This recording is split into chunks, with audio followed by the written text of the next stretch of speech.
Welcome everyone to the final day of the Thrive Review Panel. The panelists here have reviewed all of the applications prior to today, tentatively scored them. Today we will be discussing them. And let me introduce myself. I am Jesus Pantel, Cultural Funding Supervisor with the City of Austin Cultural Arts Division. I will be facilitating the meeting today. As co-facilitator, we have Priscilla Hale, an independent consultant who is making sure with these new programs that we are keeping equity in front of mind as we are reviewing these applications. Priscilla, is there anything you'd like to say? Yes, hello and welcome to the panelists and to the attendees for being here. Looking forward to the process today as the city moves forward with trying to provide some support to artists, to arts organizations to develop their arts programming. Thank you, Priscilla. And as I mentioned, the panelists have reviewed all of the applications, tentatively scored them. They will be discussing the applications today. We are recording this. The recordings will be available later if you'd like to see yours again, or you have a colleague who was not able to see their recording. We have 10 minutes maximum time for each application. If we run into any technical difficulties, we will pause the recording and also pause the time, so that will not count against your time limit for your particular application. The panelists have looked at the information that is available, provided in your application, and they're making sure that their scoring ties back to what is in the application, addresses the guidelines and the rubric. And as a reminder, the Thrive program seeks to address a long-term need for intentional investment to support and develop arts organizations and cultural institutions of, by, and for communities that are at immediate risk of cultural erasure and displacement within Austin, and/or have been institutionally marginalized and underfunded by the City of Austin Cultural Arts Division. So the panelists have that as their charge as they are reviewing these applications. This is also a pilot program, so we will be taking panelists' thoughts into consideration for future iterations, and we welcome your feedback at the end of the review panel process as well.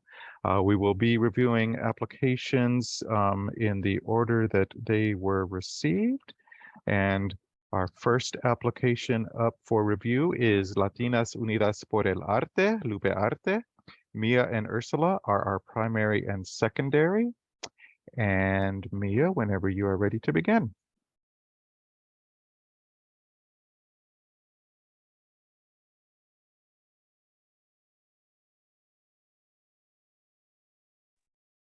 Okay, so for this application, I scored it relatively high.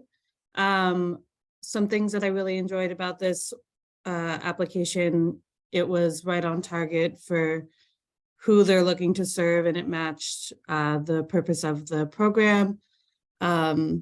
They clearly outlined how their organization grew out of a direct need in the community, and that is what sparked the formation. Intersectionality was very core to the mission as they're looking to serve Latino women. Some areas where I think there could have been a little bit more improvement. I would have liked to see more detail about the long-term community benefits of the organization. There was a lot of short-term details provided, but I would have liked to see what's the long-term benefit and where are all of the constituents that you're working with, where are they going and what kind of skills are you providing them? And I had a few concerns about the budget and it aligning with the narrative. There were just some pieces that I felt weren't connected. One of them being the consultant piece. I would have loved to see in your narrative a little more detail about what you're looking to get out of the consultant. But other than that, I know the organization was at a very pivotal point. They're either going to go one of two ways. So I would have liked to see a little more information about where you think you need to go and how this budget and how these funds could help you get there. Other than that, I thought it was a really strong application. Thank you, Mia. Secondary, Ursula? I echo everything that Mia said. I give this program a really high score. I really appreciated their holistic approach to providing for the community they're looking to serve, working with City of Austin Parks and Recreation, Housing Authority, just taking it beyond just art and really thinking about a more holistic approach to meeting the needs of the community. And I was impressed, like Mia said, of how they were clearly listening to the community, identifying issues, and being really intentional about how they are addressing them. And the cultural leadership is well represented. So overall, it was really strong for me as well. Thank you, Ursula. At this time, we'd like to invite other panelists to add anything that they may have that hasn't been said, or you want to highlight. I also scored them very high. I think all the comments were said. I kind of looked at the intersectionality, but I think it's a strong application.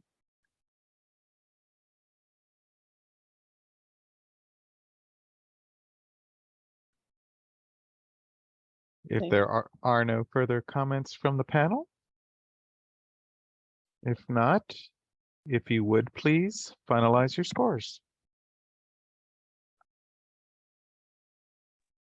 And for those in attendance, the panelists are scoring their applications in the online portal system, so there'll be a little bit of time for them to finalize their scores on this application, and then moving on to the next, just for it to load in the system so they have the application and their notes.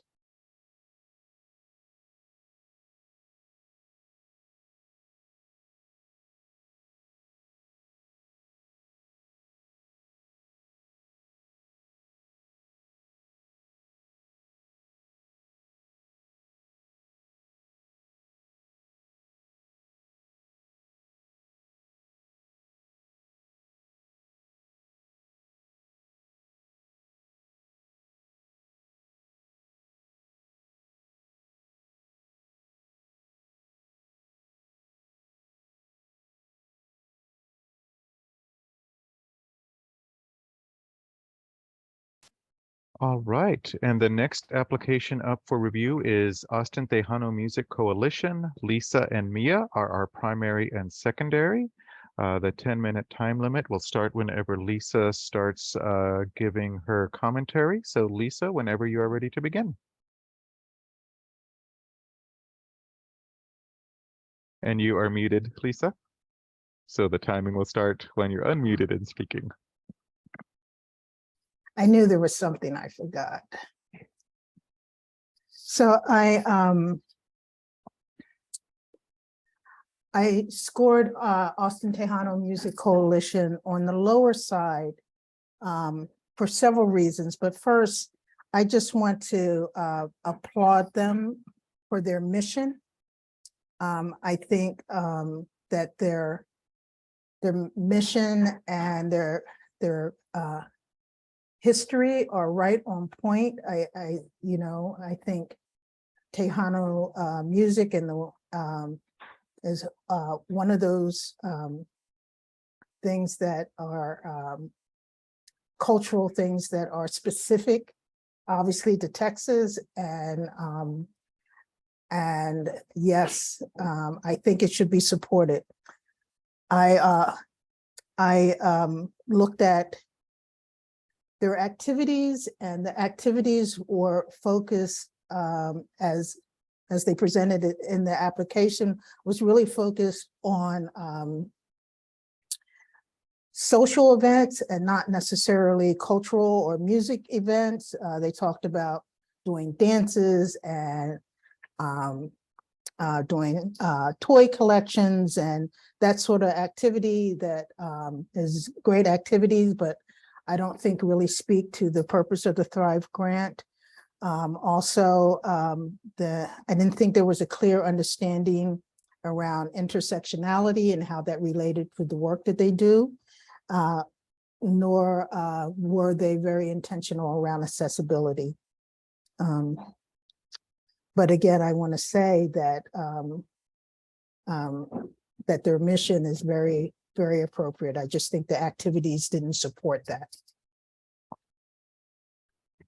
Thank you, Lisa. Point of clarification before we move on to the secondary, that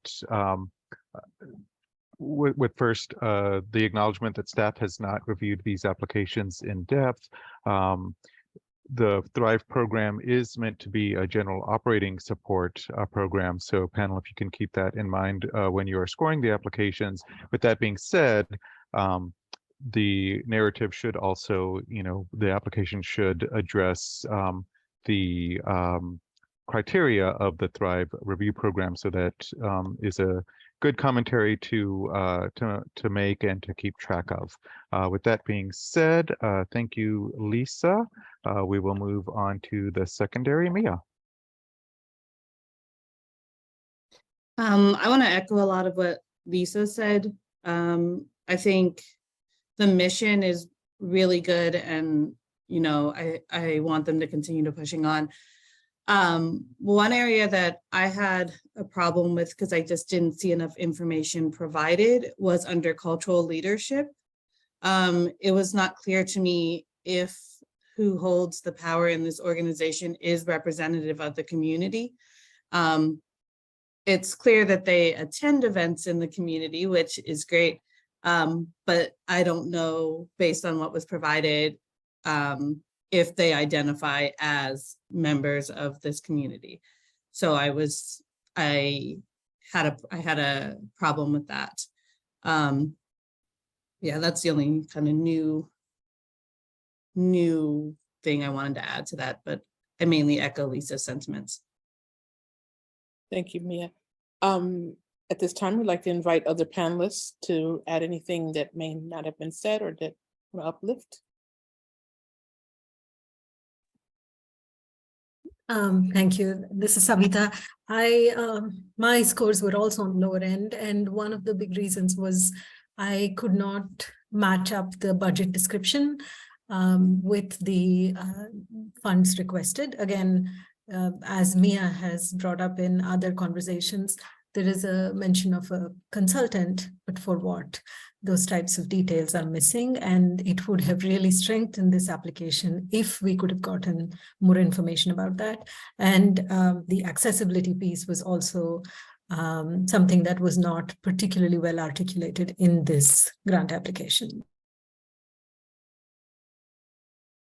And so based on the content in the application, that obviously drove the scores. And those were the 2 points that I wanted to bring up and echo everything that has been said before.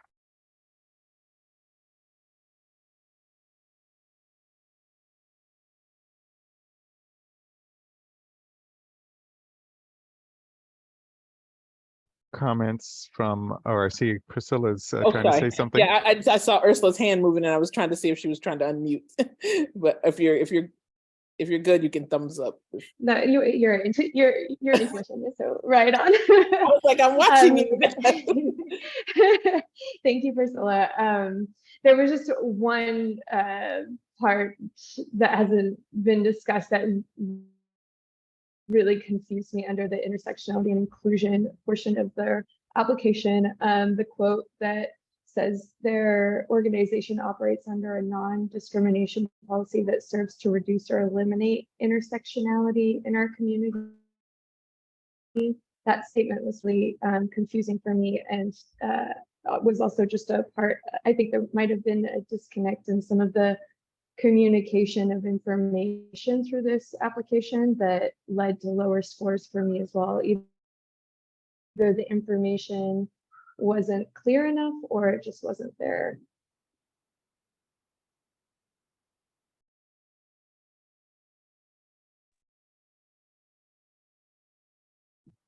Thank you. Comments from other panelists?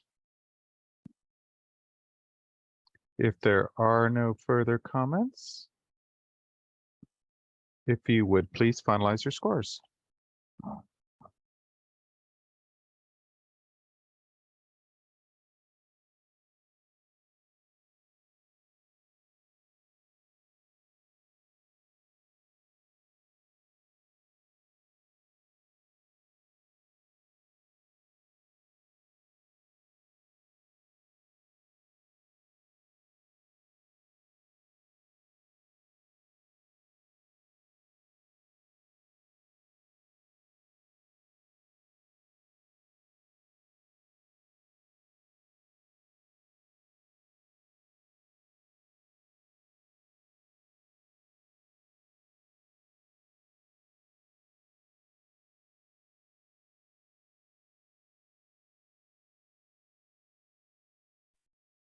All right, and the next application up for review is Outsider Film and Arts Festival.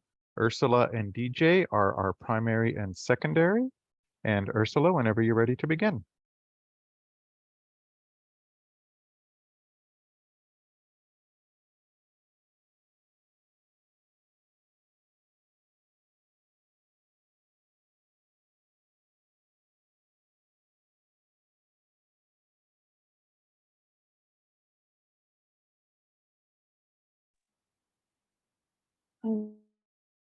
Right. For this application, I did struggle with the section for the mission and key constituencies, only because I didn't find a clear communication of how the LGBTQIA+ community in Austin was facing immediate erasure. So that was partially why I took some points off for that aspect. I needed a little more clear and concise either evidence or concept around why the community itself was facing erasure. But I really appreciated the history of service. They clearly have a holistic approach to taking care of their community. And I like that they offer free classes, and that even though they're talking about funding an event, that they also offer ongoing workshops. That was an important definition for me. For cultural leadership, it appeared that the people in leadership reflect the community served, so I gave them high marks for that section.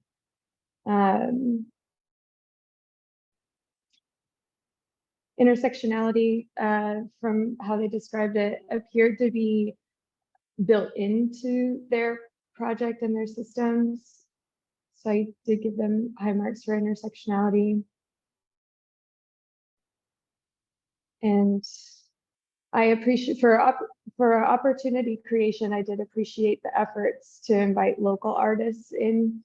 But I was left wanting more outreach to youth mentorship and sustainable programs. Accessibility looked intentional to me. So overall, I scored it in the mid-range, mostly because of the looking for more evidence that the community is facing erasure. Thank you. Secondary. Thank you, Ursula. Secondary is DJ. I'm in agreement with many of Ursula's comments. However, when it came to understanding the constituency, I had to go back and read it a couple of times, but I realized that it's because their constituency is so broad. It just pretty much runs the gamut for intersectionality. And so they're doing a lot with their communities, and those communities vary across the board. I think that was part of their strength, but it was also a weakness because it didn't help to kind of hone in and focus on any particular group that might be at risk for cultural erasure. And I think that dovetails into Ursula's comment before me about how she struggled with the same thing. I did appreciate that they are one of a kind for the services that they offer. And I think, as I've stated in past discussions, that is a relevant factor in determining who and what gets funded by this limited grant. And I did appreciate that they make an effort to bring people in from across the country, many of whom have never been to Austin before. So in that regard, they are serving as ambassadors for the city. So I applaud their efforts. They also have a very small budget, and it's like they're working with a limited but dedicated staff.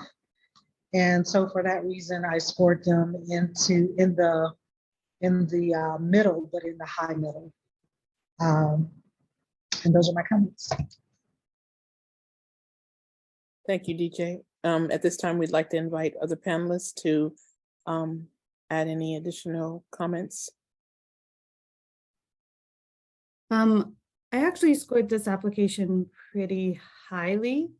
I thought that, from my understanding, queer spaces in Austin were facing cultural erasure.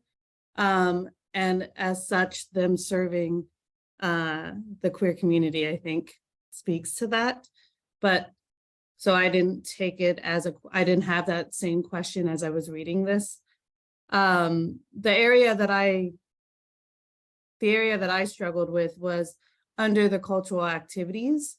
It was not made based on what information was provided. It was not clear to me how these activities are responsive to the current needs of the community. But other than that, I thought this was a very strong application and outlined clearly, their commitment to intersectionality and how it ties into the Thrive Grant program.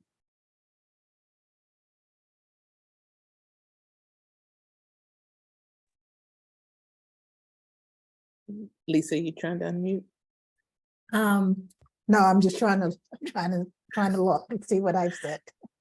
So this is Savita. I also echo Mia. I scored this particular application pretty high.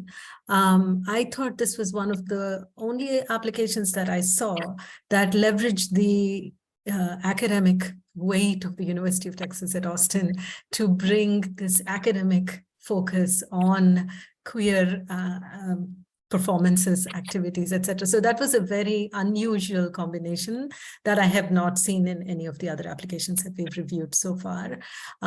Like Mia, I also had a concern about lack of detail on how the programs that they're looking to offer this year, the people that they're bringing in, relate to the current environment and what is happening in the world right now. So that is where they lost points for me. I thought their budget was really strong, focused on growing the organization, providing for staff support, etc., to make sure that the organization continues to thrive going forward. So for that reason, I scored them pretty high in my evaluation.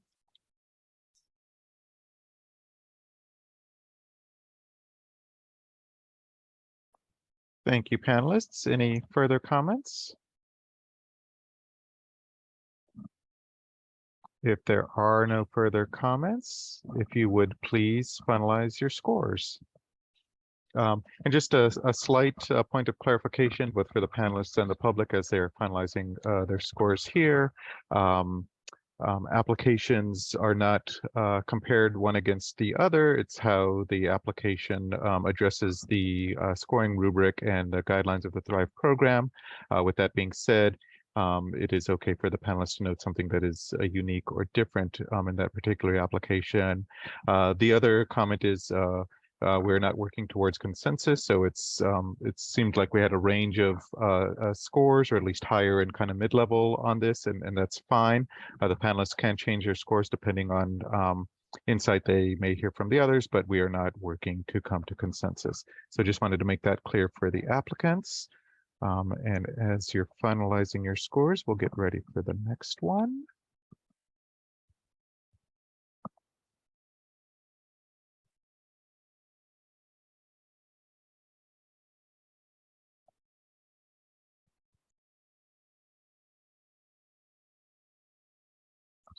All right, the next application up for review is Tejano Music Alliance of Texas. Sabita and Ursula are our primary and secondary. And again, the 10-minute time for the application will begin whenever Sabita starts giving her comments.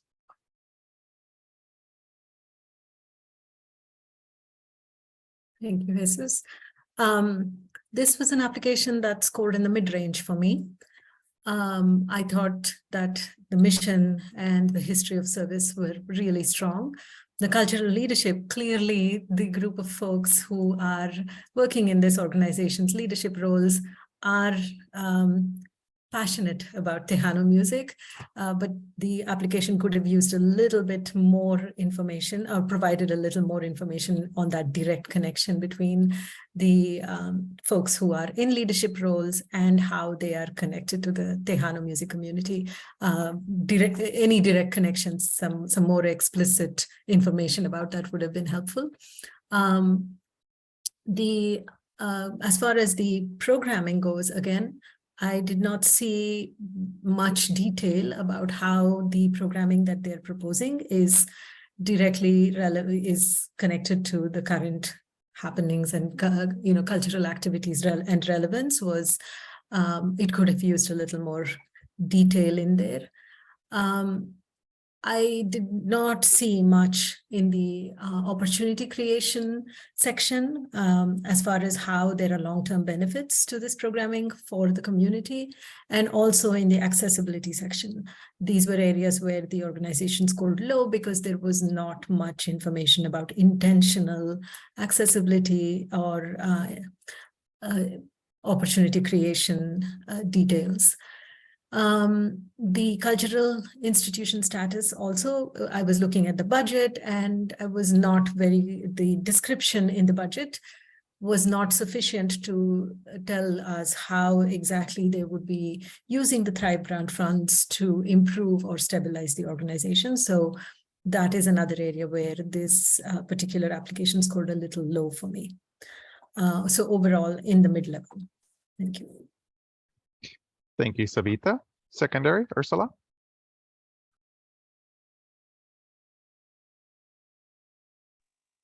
Thank you. For me, it really was just a lack of information. It was, most of the sections were broader than what I needed to fully understand, especially this being music that I'm not familiar with and don't come from this community. I just needed a better understanding of details of how their history of service, like what specifically the events, how are they meeting a need, did they identify the need? So for me, they just lost points in many sections because I didn't have the information I needed to understand the program and the need and the connection.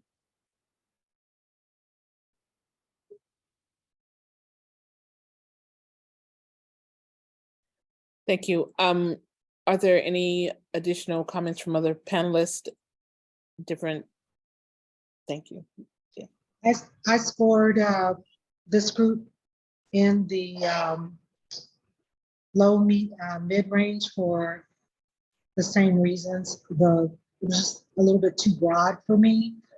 I had a difficult time honing in on specifics in many of the key areas that have already been discussed. And so I'm in alignment with the panelists, my fellow panelists, assessment on this particular application. Go ahead, Lisa. Yeah, I too scored this group in the low mids for exactly the same reason. But what I do want to say that, however, I thought their strength was in their mission, and if they could show that their activities support their mission and that their cultural leadership, their leadership supports that mission, I think the scoring would have been higher on my part.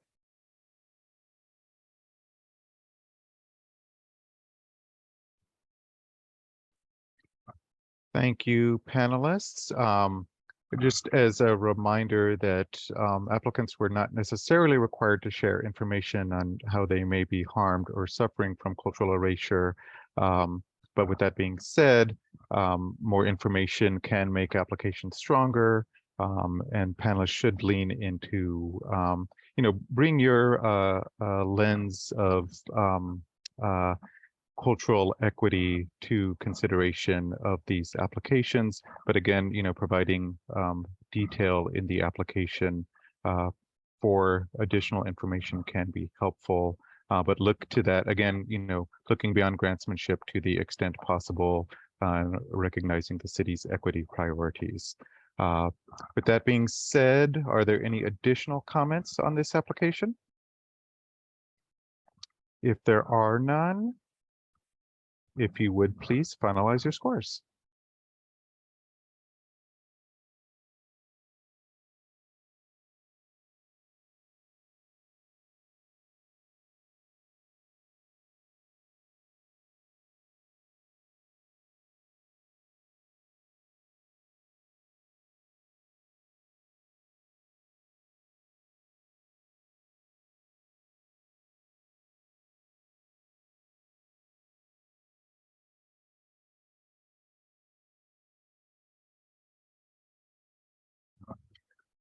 All right, and the next application up for review is Esquina Tango. Mia and DJ are our primary and secondary. And Mia, whenever you are ready to begin.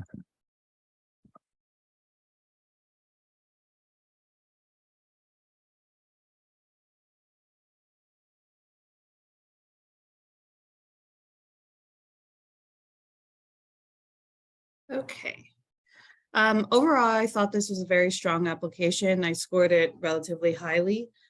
I thought their mission aligned with the goals of this program, their community, their history, all of that aligned well.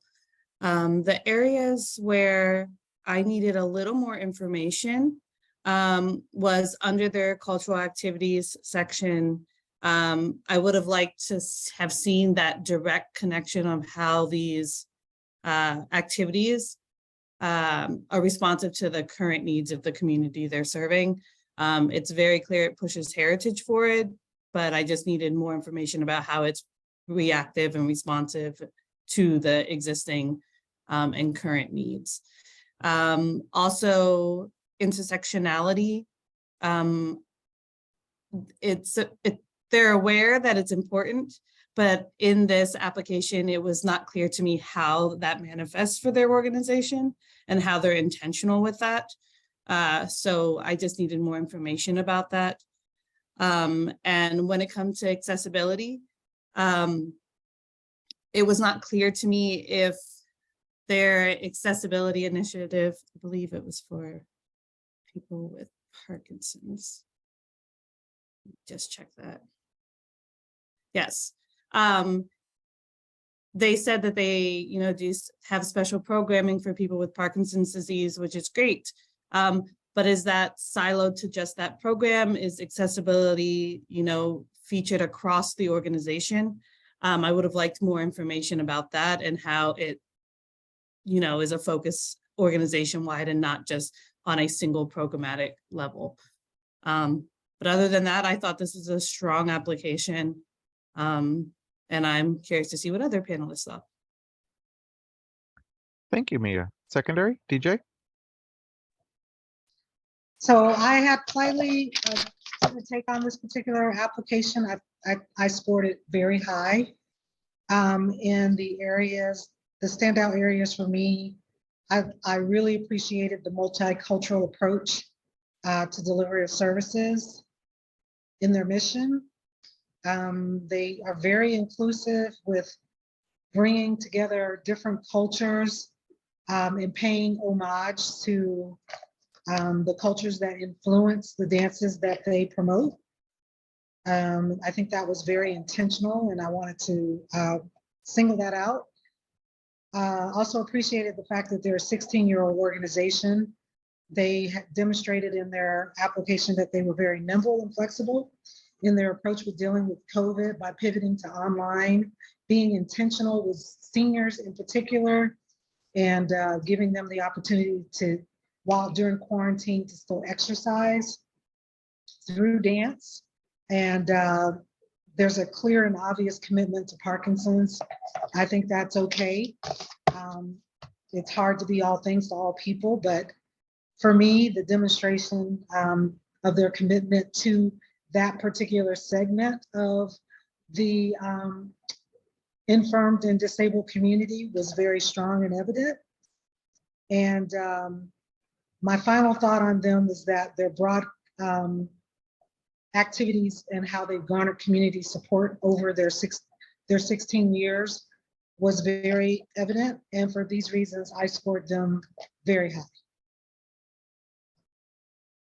Thank you, DJ. At this time, we'd like to invite other panelists to add anything they have. Chime in. So one piece that I wanted to call out was how well they were able to present their budget, wherein they talk about investing their existing cash and funds from the Thrive Grant into making the organization more sustainable. So I appreciated the thoughtfulness that went into this and the opportunities that the Thrive Grant provides them as they look to build a more sustainable future. So I just wanted to call out the thorough and thoughtful budgeting piece.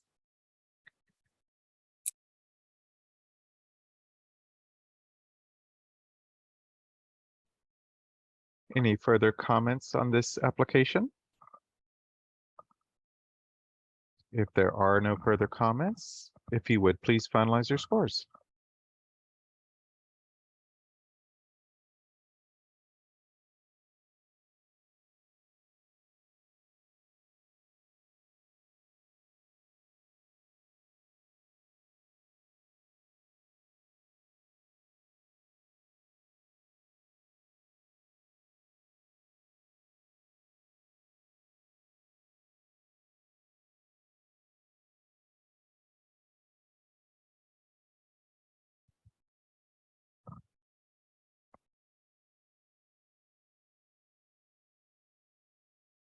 All right, and the next application up for review is DAWA, Diversity Awareness and Wellness in Action. Lisa and Ursula are our primary and secondary. And Lisa, whenever you're ready to begin. And you're muted again, Lisa. One moment, please. Mhm.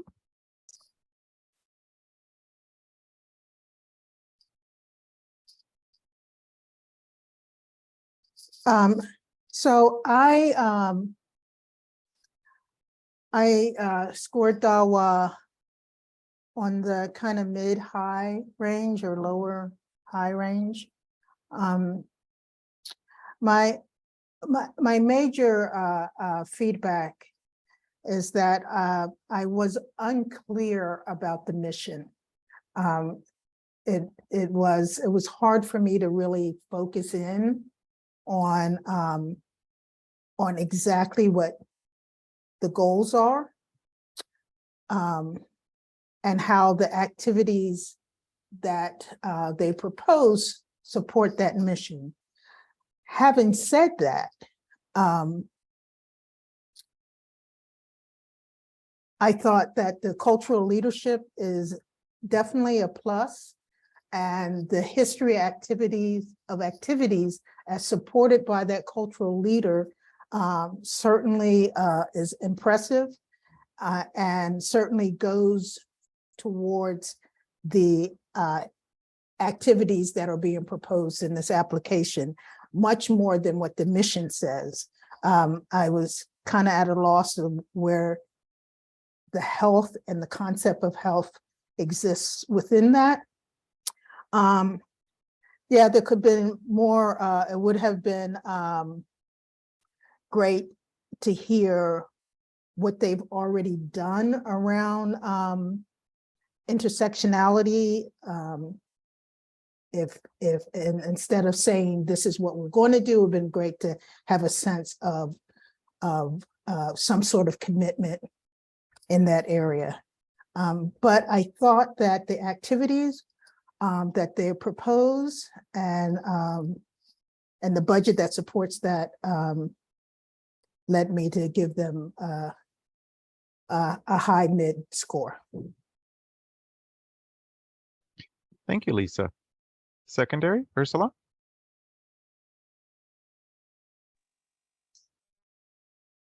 Thank you. I gave this particular application a pretty high score. I do agree that they do mention like health, focus on health, and I didn't see any connection to that. It felt very much focused on live music and cultural events. So that was something that I would like to see examples and a little more understanding of the holistic approach that was discussed. But I also think this is a great example of an application that made a really good case for the community facing immediate erasure, talking about frontliners in the community and focusing access to meaningful resources. I mean, overall, I was impressed by this application, and the accessibility was lacking. That was one of the weaker spots of this application for me. But under cultural institution, they did a really good job expressing the urgency and the need, which felt very in line with this particular grant's mission. So. Thank you, Ursula. Like to invite other panelists to give different more information.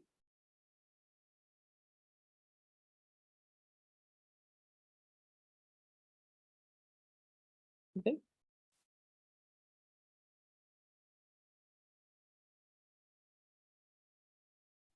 All right, if there are no further comments, if you would please panel, finalize your scores.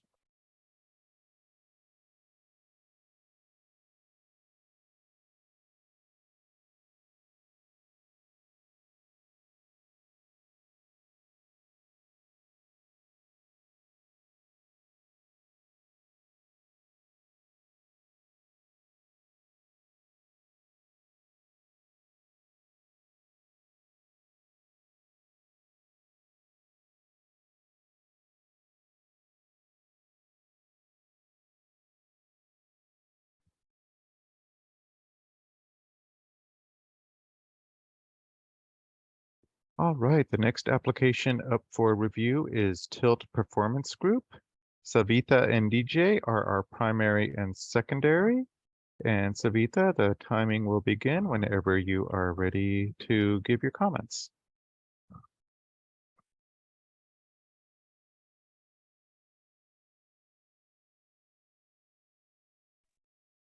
Thank you, Jesus. This is one of the applications that scored in the, I would say sorry, my screen went blank, mid-level for me. And a few reasons for that. I thought the mission and the history of service are amazing. Fact that they are so focused on the community of shattering disability stereotypes through theater. It's phenomenal, the work that they're doing. What I had a hard time gathering from the description provided in the grant application was whether the primary decision makers are from the disability community as well. One board member shared a particular disability that they experienced, but there was no additional information. So that was a miss for me as far as what the cultural leadership of the organization. The other piece was about intersectionality and inclusion. It is definitely focused on communities of actors and performers with disabilities, but that is the extent of the intersectionality that is mentioned in the application. I thought this is the only such company in the state of Texas, and very few similar organizations existing nationally.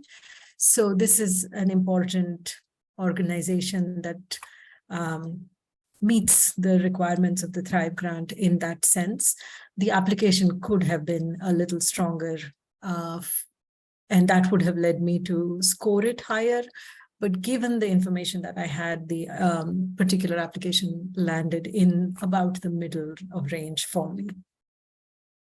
Thank you. Thank you, Savita. Secondary, DJ? So I actually started with keeping in mind that this is the type of organization that's a one of its kind in Austin, in Texas, in the United States, and use that as my centering focus, through the lens that I use to review this application. And when I could infer from the totality of the application, I was able to grasp and understand some of the information that was not outwardly expressed. And then keeping in mind that, we do have HIPAA laws that a lot of people will not readily disclose their particular disability, but understanding that this is an organization that has been around for, I believe, 9 years, since 2014, if my notes are correct. I didn't hold that against them, that they didn't outwardly express their disabilities, because that is a very extremely private thing. It may be, and I wanted to respect their privacy in that regard. I scored this application highly. The standouts for me were that it is a theater group founded by a parent of a disabled child that wanted to do something about creating a safe and welcoming space for their disabled child. I think the programming is very innovative, and I did give a small takeoff for the intersectionality piece, because it was hard for me, even through inferring who they served, what communities would be involved in that intersectionality approach. I love that they have a commitment to remain free at all costs, and that has been demonstrated throughout the course of their existence, and how that has impacted their budget overall, but how they've remained a good fiduciary of their budget is commendable. And for these reasons, Tilt, again, at risk of erasure, most at risk for erasure, scored highly with me. Thank you, DJ.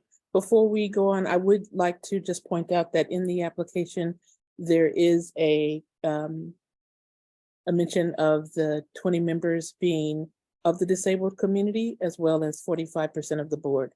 So I just want to note that that is in there. I think there was the comment that it might not have been explained, or that it wasn't one board member, but it actually talks about a number of folks. So I just want to highlight that, and then also give the opportunity at this point to ask other panelists if they'd like to add anything to the discussion.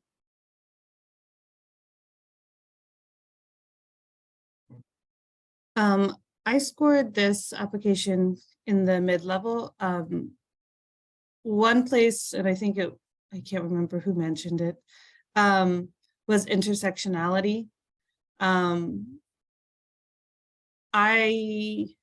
understand that disability affects across, it affects every community.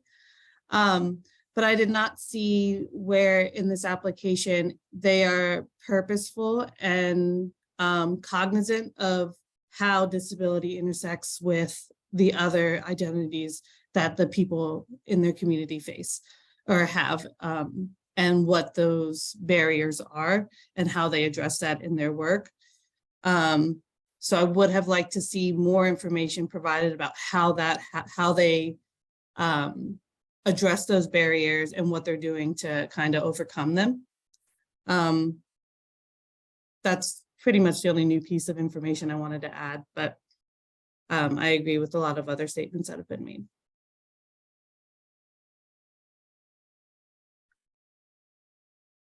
Yeah, I just wanted to, I too scored them on a relatively high level, but the one thing that I noted was in their budget.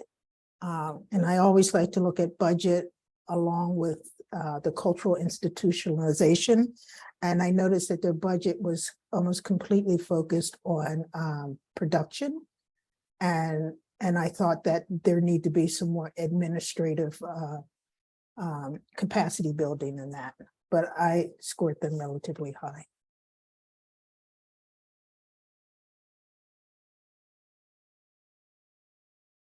Thank you, panelists. Any additional comments? If there are no further comments, if you would please finalize your scores.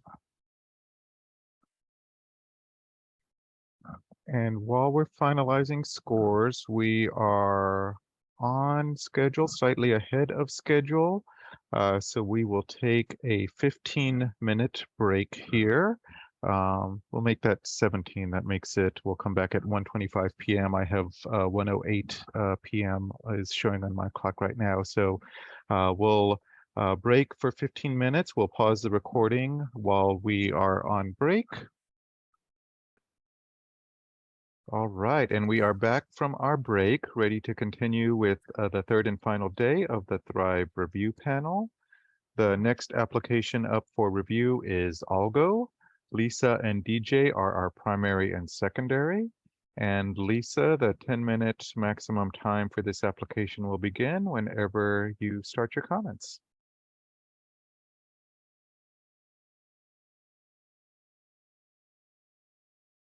Okay.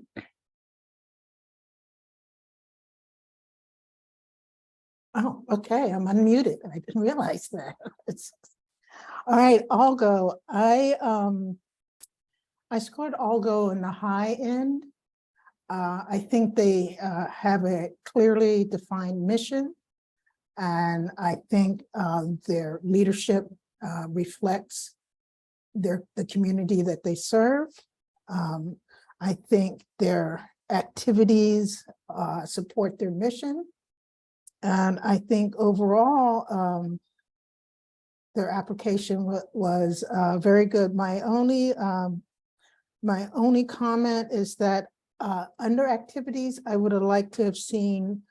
I would like to have seen overall more documentation of the history they have in providing arts and culture activities, because they have a very extensive history in that, and I don't think that was really reflected well in the application.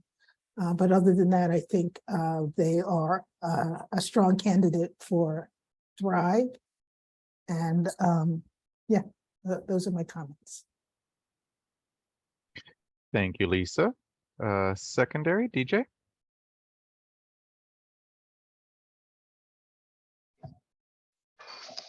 Okay, so I scored this particular group in the higher range.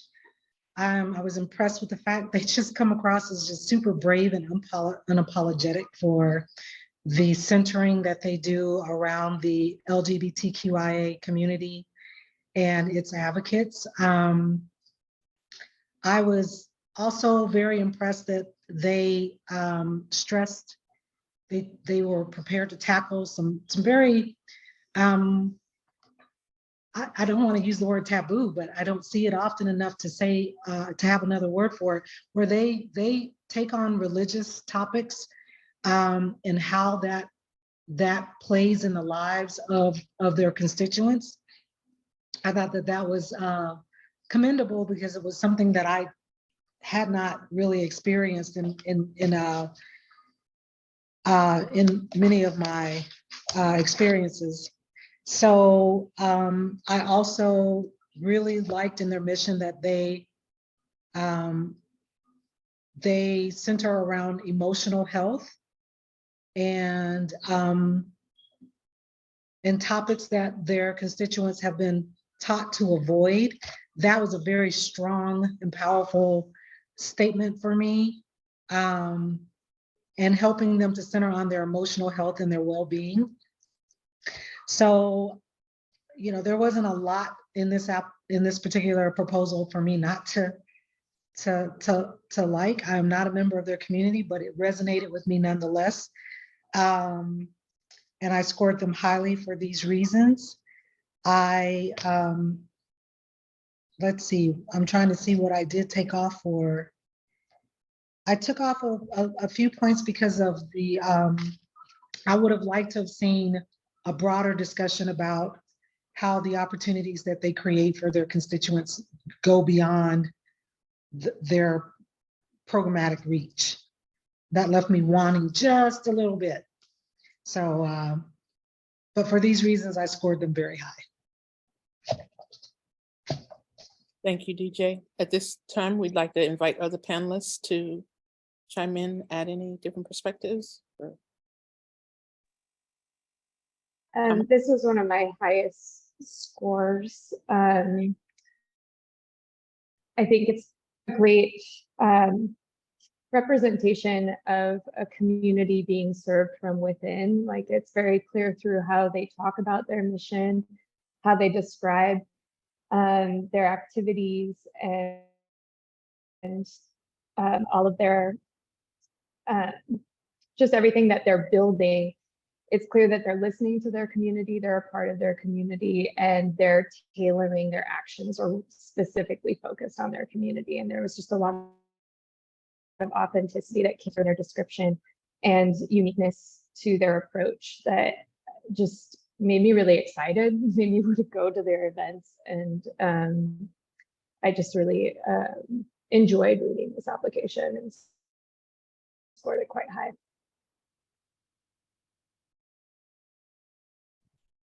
I also scored it. This was one of my higher scoring applications. For all the reasons everyone has already said. The one piece that I would have liked to see a little more information on is in their description of how the funds are going to be used. I would have liked a clearer breakdown of those amounts. Looking in the budget, they're very broad, like big buckets of money, and I would have liked to have seen how they were going to be broken down a little bit better. But other than that, very, very strong application.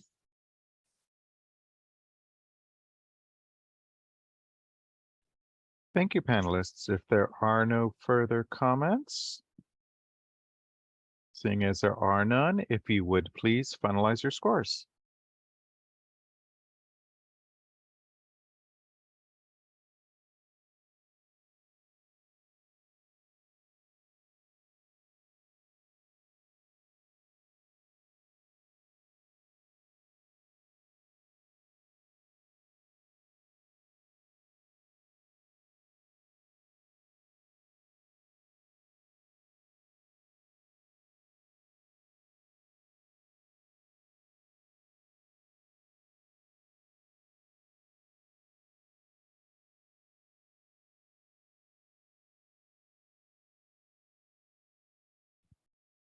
All right, the next application up for review is listed as MOHA in the portal system, the Museum of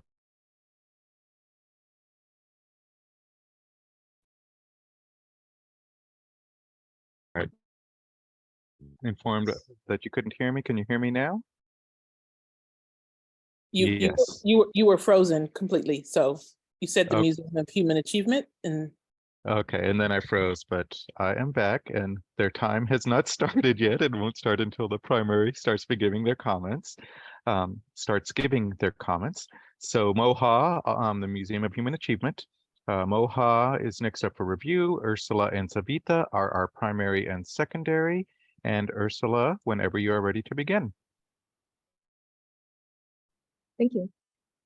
This application I scored very high, and I think it's also a great example of looking back on it and asking the question, are they already at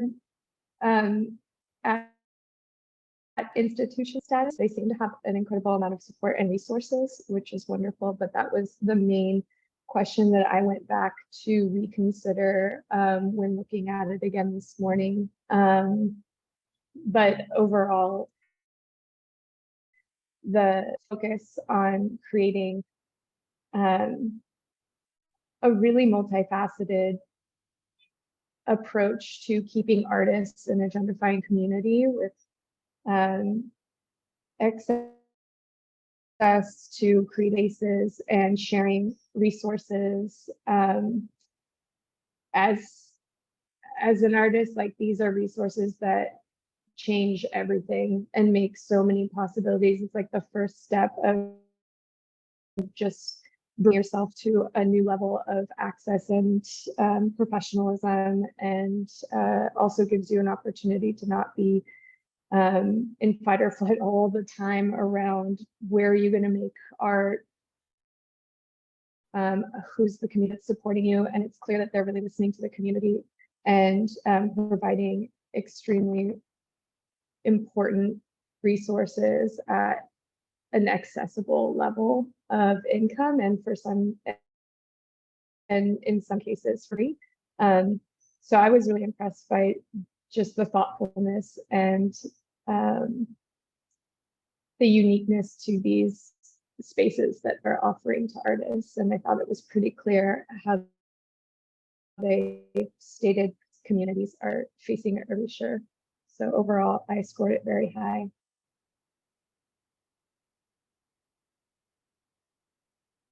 Thank you, Ursula. Before we move on to the secondary, just the comment on cultural institution status.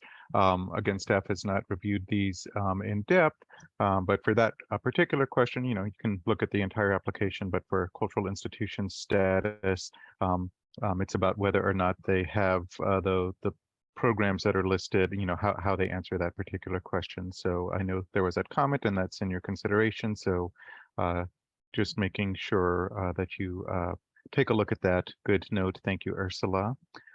Secondary, Savita. Thank you. This is one of the applications that I scored very high. I thought it was definitely an organization that whose mission was really clear, and the programs and opportunities that they describe support that mission fully. So I thought this was a fantastic organization that supports creative growth for other organizations, for other individuals, and incredibly important for the community.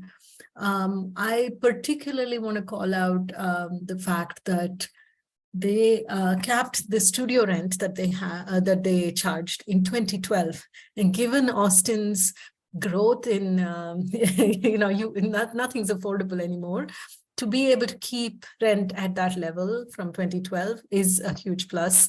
And how they have pivoted to make sure that they have reached out for other sources of funding and reduced dependence on rent as a source of funding, and dived more deeply into being a community resource and accessible low-cost resource for the folks who need it.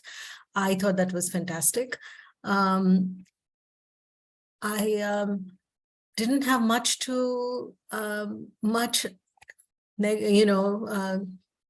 feedback to provide on where the application could be improved.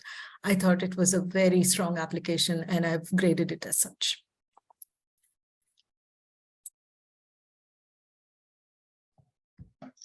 I would like to go with Demis. Go ahead, you can go first. Okay, thank you, Mia. I echo Savita's points, and just wanted to also add to it that this is a great example of how an organization that's built to help others is doing it effectively and just absolutely so well. So their reach goes well beyond themselves, and that's in their core mission, and it's just evident. And for that reason, I scored them highly as well.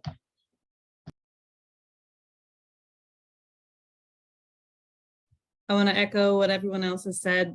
For me, this was one of the best applications that was put forth. Everything, all the information that I needed to judge this application was here and was provided.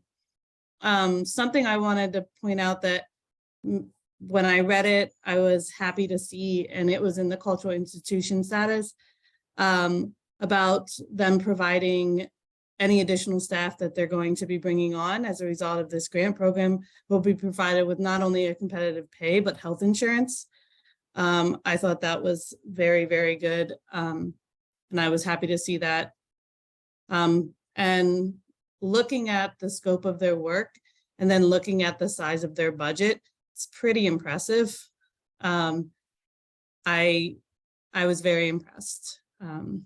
Yeah. Overall, great application.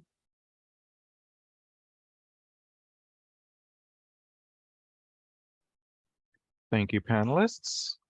Any further comments?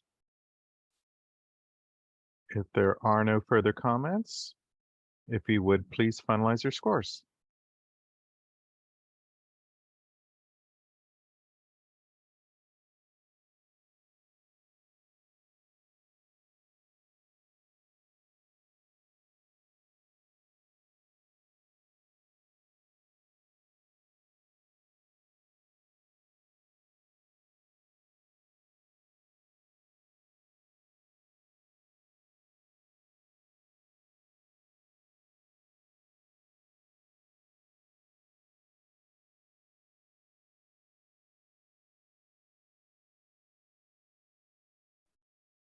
All right, next application up for review is Roy Lozano's Ballet Folklorico de Texas. Mia and Lisa are our primary and secondary. And Mia, whenever you are ready to begin.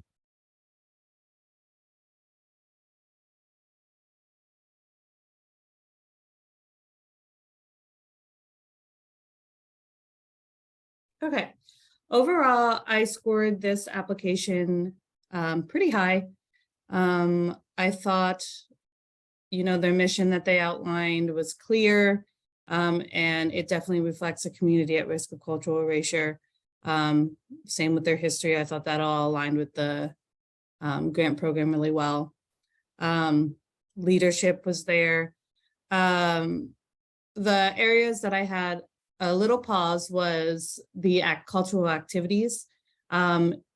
It's clear that they're pushing forward their culture and their heritage, but it was not clear how it was responsive to the needs of the current needs of the community. And similarly with intersectionality, it did not appear to be an intentional focus of the organization. I would have liked to see more detail about how that,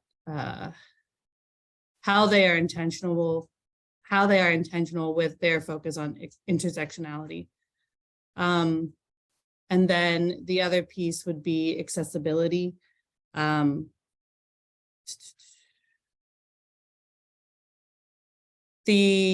was provided for accessibility felt very reactive and not proactive. I would have liked to see more intentional focus in how they're addressing accessibility in their organization. That's all. Thank you, Mia. Secondary, Lisa? Yes, I scored Roy Lozano on the high side.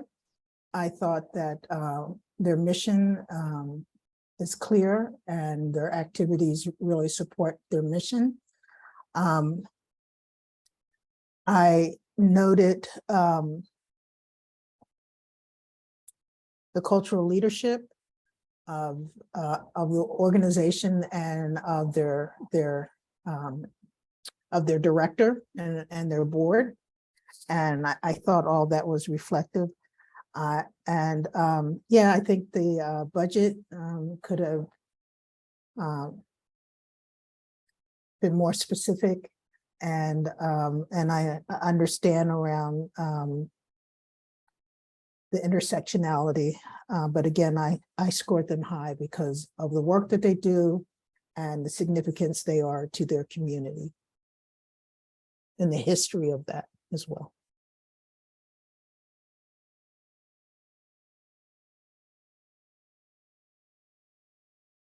At this time, we'd like to invite other panelists to add any additional comments.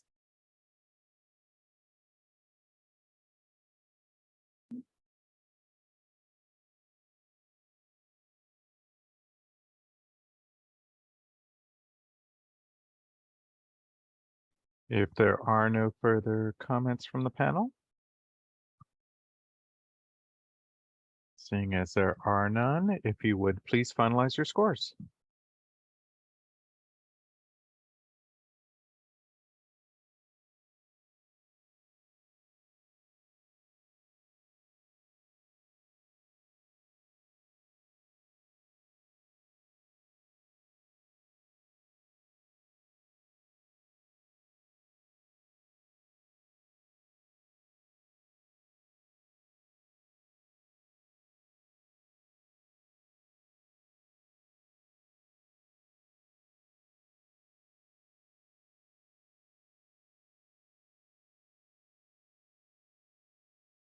Okay, next application up for review is Kala Darpan. Savita and Mia are our primary and secondary.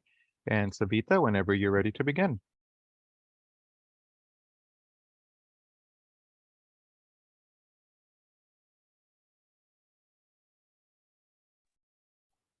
Thank you, Jesus.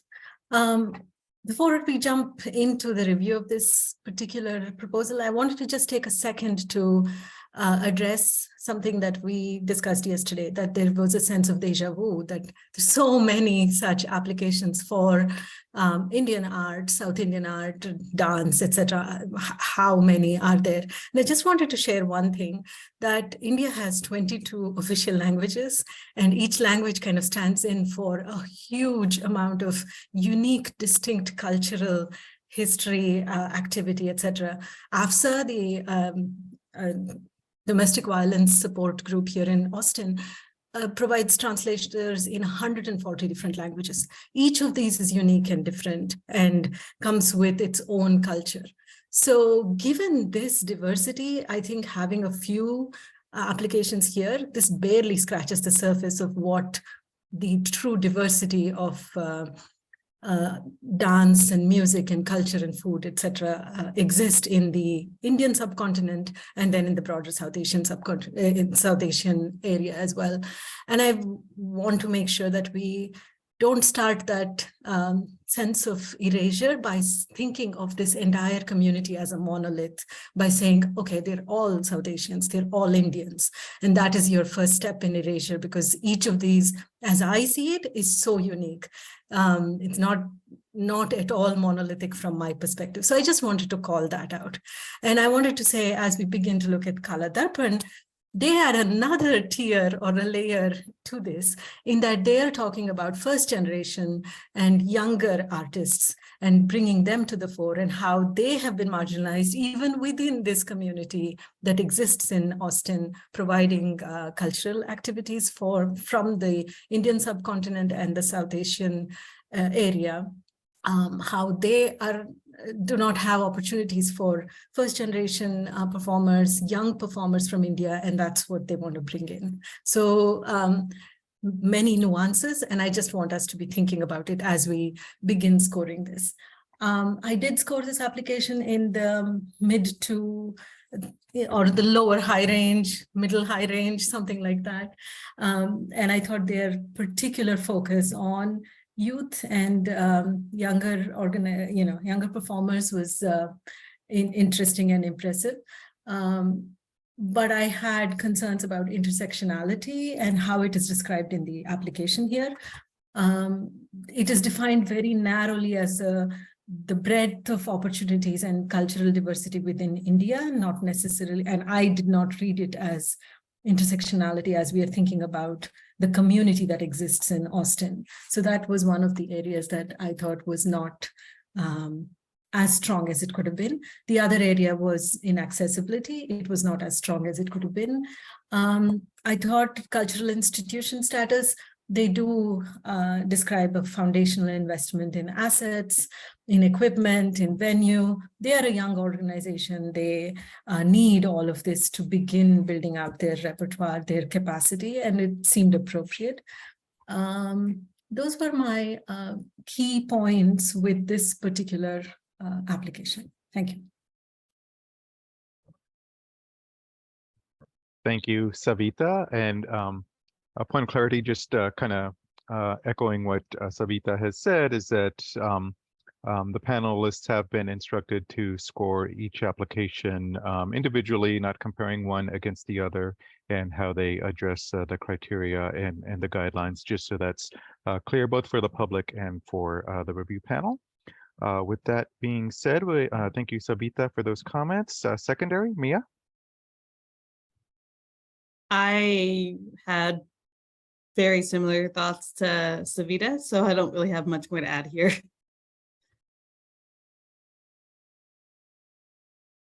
Invite other panelists to add any additional comments that you would like to at this time.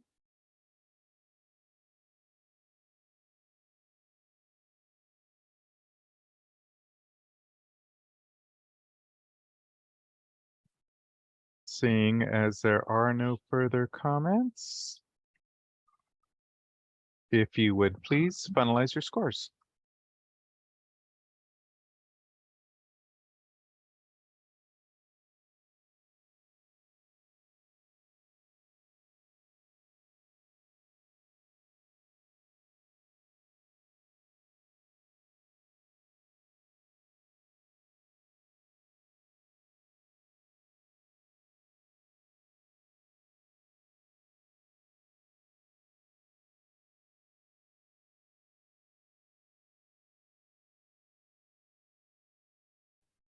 All right, and the next application up for review is Latinitas. DJ and Savita are our primary and secondary. And DJ, whenever you're ready to begin.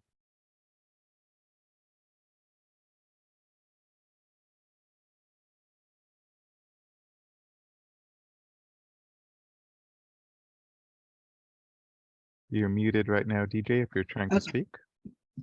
Okay, now we got Okay. you. So I scored this particular proposal highly for the following reasons. I appreciated that they stressed theme and cultural IQ in their mission. And I also appreciated that they emphasized support in the greater Austin area beyond the borders of East Austin, which of course is an important piece of Austin heritage, but understanding that people have been displaced and not everyone remains in East Austin or has access to East Austin was an impressive statement of support for me from this group.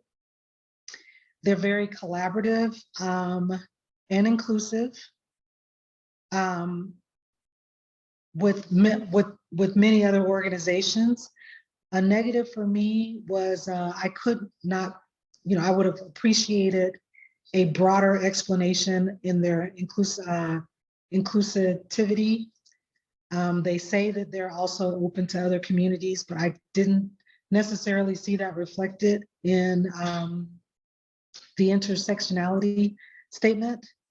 They've been around for 20 plus years, so they've already achieved institutional status.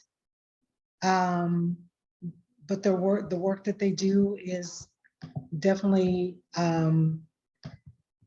something that is important and has contributed greatly to the cultural landscape of the community. And I think that's that is all I have on them. I didn't have any problems with their budget piece. And their intended use of funds. And that's my comments there. Thank you, DJ. Before we move on to secondary, just a slight point of clarification on the cultural institution status, that it's not just the number of years in existence, but it's how they answer, the resources or, whatever answers they provide in the cultural institution status response. So just keeping that in mind as you are scoring. And secondary, Savita. Thank you, Jesus. More than 20 some years ago, I've been in STEM education for a long time in Austin, and I saw Alicia Rascon and Laura Donnelly start Latinitas back in the day as students at UT Austin. And the fact that the organization is thriving and is doing so much and is continuing to offer the services that it started out to offer is phenomenal. It was such a joy to read this proposal, because I had seen them at the very beginning, and now 15 years later to read this. I thought their proposal was very strong. I scored them highly. They have the right leadership. They have significant support from the community.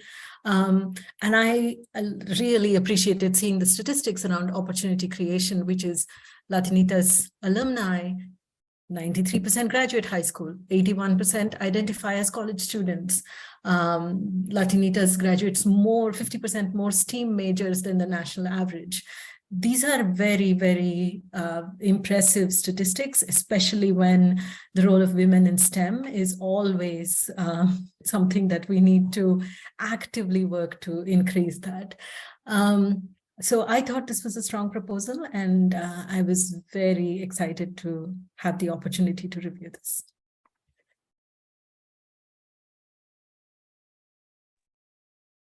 At this time, we'd like to invite any other panelists to add to comments. I really appreciated all the data. I think that also spoke to the people who are running the program, are enacting it and how they're describing it, by giving us a lot of data points to the success of their program. And I just really appreciated the example of teaching the after-school attendees how to create a 360 virtual reality filmmaking on gentrification. I thought that was a really clever way to connect kids to technology and apply it to what they're experiencing in their immediate environment, which showcases an incredible amount of intentionality and just paying attention to what the community needs and how to get them inspired. So I applaud them for this proposal, because it really was a pleasure to read.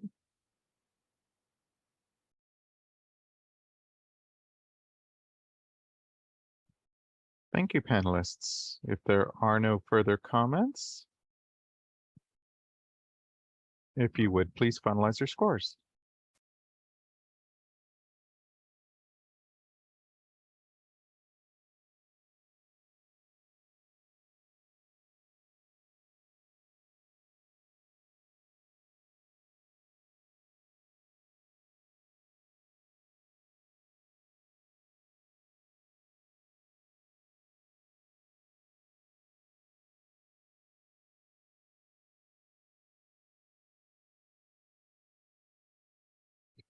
All right, and our next application up for review is Deaf Austin Theater. Mia and Ursula are our primary and secondary. And Mia, the 10-minute max time for review will start whenever you are ready to give your comments.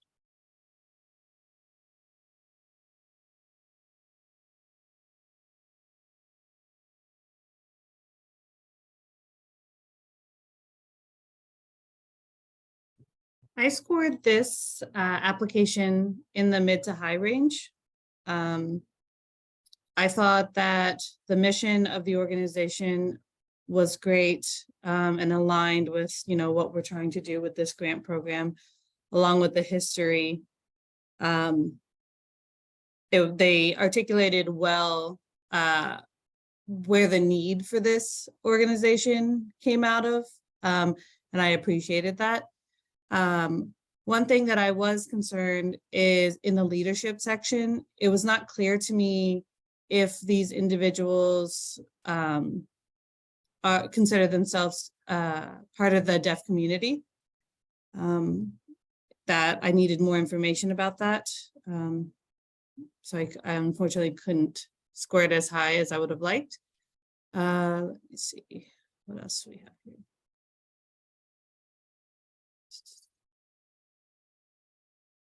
For the activities section, I would have liked to have heard more about what they actually have in store for the upcoming year or 2 or 3.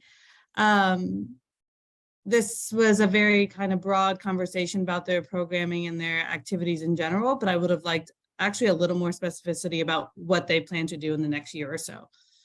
Let me see. And when it comes to the cultural institution question, I was concerned looking at the budget, how heavy the funds were being used for production costs. I had concerns about how is that going to stabilize and sustain the organization. So I would have liked to have seen maybe some investment in humans and systems that would help them continue to grow. But other than that, I thought this was a pretty solid application. And I'd love to hear everybody else's thoughts. Thank you, Mia. Secondary, Ursula? I agree. They did a really great job of explaining the connection to the community and what they're providing. So they scored really high for mission. And I was also looking for more detailed examples of programming and offerings that would have gone a long way for me of just understanding the application and of the intersection of their creativity and their mission to serve the community, just to be able to picture what that looks to them creatively. Would have helped give a better understanding of the leadership and the program itself. I also took some points off for cultural leadership. There was a lot left to be desired in that section. This is very broad and provides information. And intersectionality, I was looking for more specifics on how intersectionality is prioritized and efforts going into that priority within their organization, either systematically or by how they create the teams who are putting on the shows. I also would have liked more information about if they're including the deaf community in all aspects of production, like costumes, lighting, behind the scenes. I think there's a lot of great opportunities to include the deaf community into those trades. And there was no mention of that, which for me was a missed opportunity for me to really understand the full approach and potential of the program.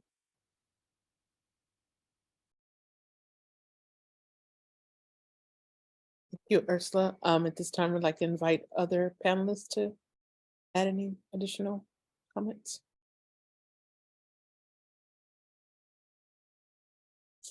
I scored them on the lower end for a lot of the same reasons around the cultural leadership and around the budget, but really in the general sense, I think all those comments kind of resonate with me.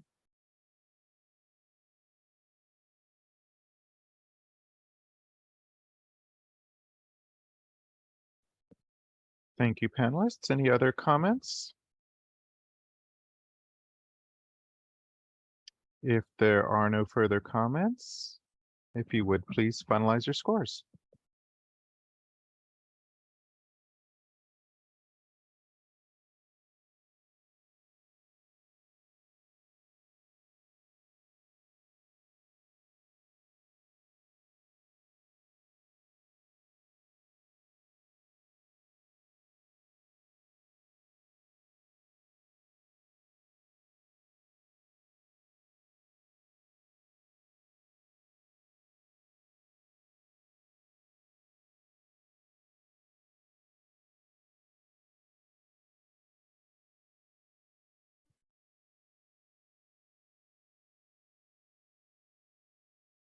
Okay, the next application up for review.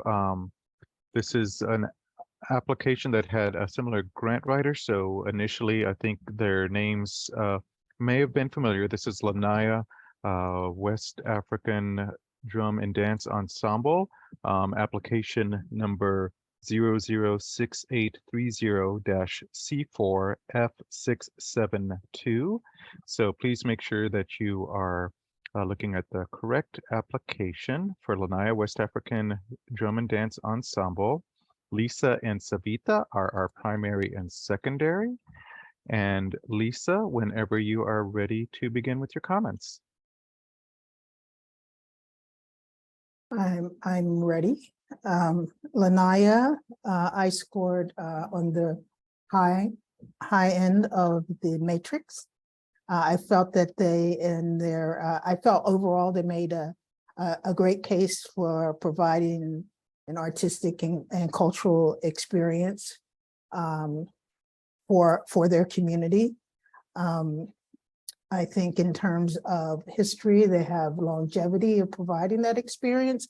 And the thing that really stood out for me, and especially around such a specific cultural phenomenon, like West African dance, the thing that stood out for me was that their cultural leadership in terms of the master drummers who not only lead the organization, but also provide the services.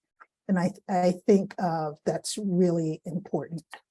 The other thing that stood out for me is the educational piece of their work, and that teaching young people about West African culture through dance and music and drumming, I think is not only important for African American community, a targeted community, cultural community like that, but I think in general it broadens our artistic palette, and I think they did a good job with this application. Thank you, Lisa. Secondary, Savita. Thank you. I scored this application in the lower end of the high scale. I thought, again, very valuable work that they do. They bring in a very unique cultural art form. I thought it was fantastic. All of the points that Lisa made as far as the key drummers coming in, providing education for students. I thought that was great. I thought it was really interesting to see how they defined intersectionality as polyrhythmic experiences and diverse bodies, including different sized bodies. I thought that was phenomenal. That was really, really cool to have them call that out. So that was a valuable thing for me. Where I thought the proposal was lacking a little bit was in the opportunity creation. It talks broadly about job creation. I could have used a little more statistics or a little bit more information on that section. And accessibility is primarily ADA compliant locations and a variety of West African languages, which is fantastic. I thought that was really good to make sure that the community from that area is able to participate in the activities that are provided here. I also loved that they have open auditions where people can come in, watch, and participate. I thought that was a really good piece in their proposal as well. So overall, great application. Just a little bit more detail on opportunity creation would have helped me, and on the cultural and social impact, that is what the relevance piece was, could have been strengthened a little bit more. Those were the two areas where I could have used a little more information. Thank you. Thank you, Savita. I'd like to invite the other panelists to add anything.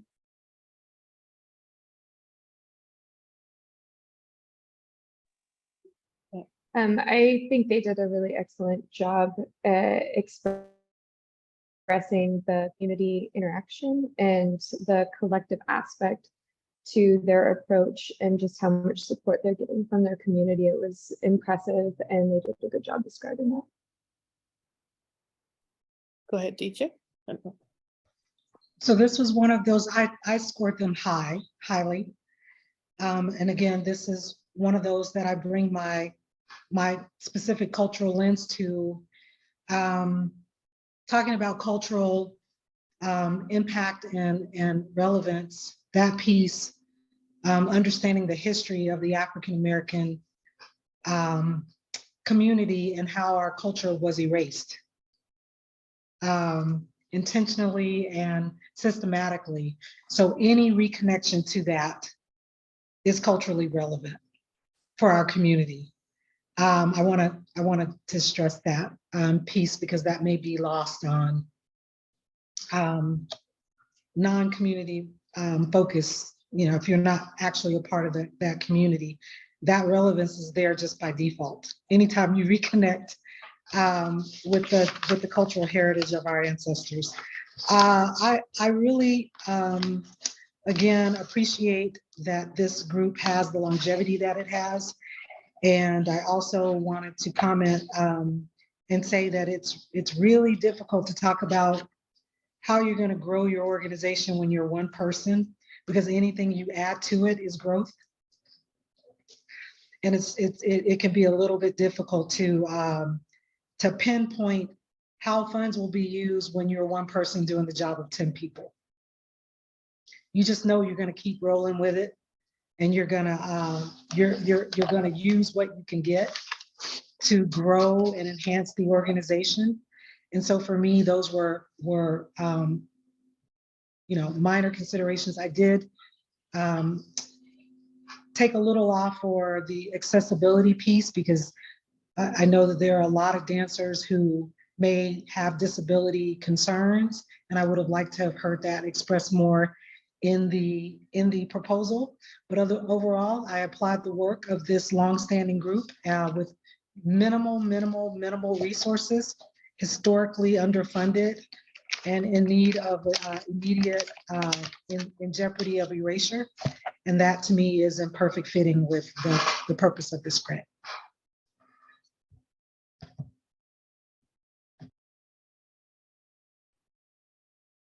Thank you, panelists. Any further comments?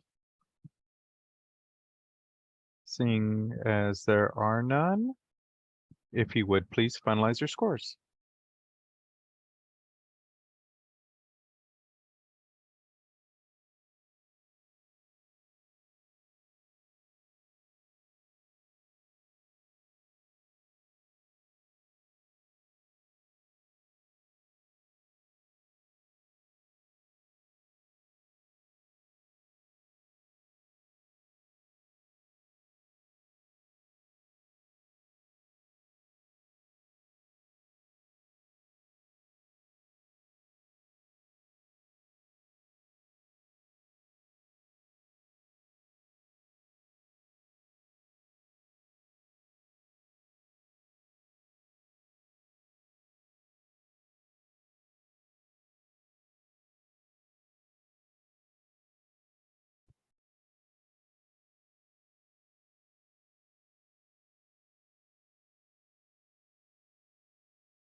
Okay, next application up for review is La Peña.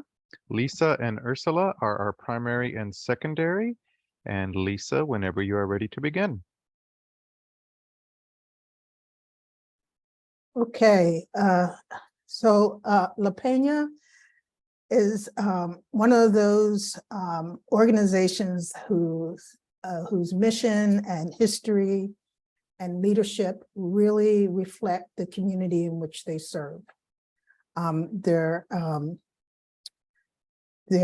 activities, their art exhibits, their educational work, as expressed in their application, I think really supports them as a cultural institution, and supports them in their work in supporting artists and providing services to their focused community.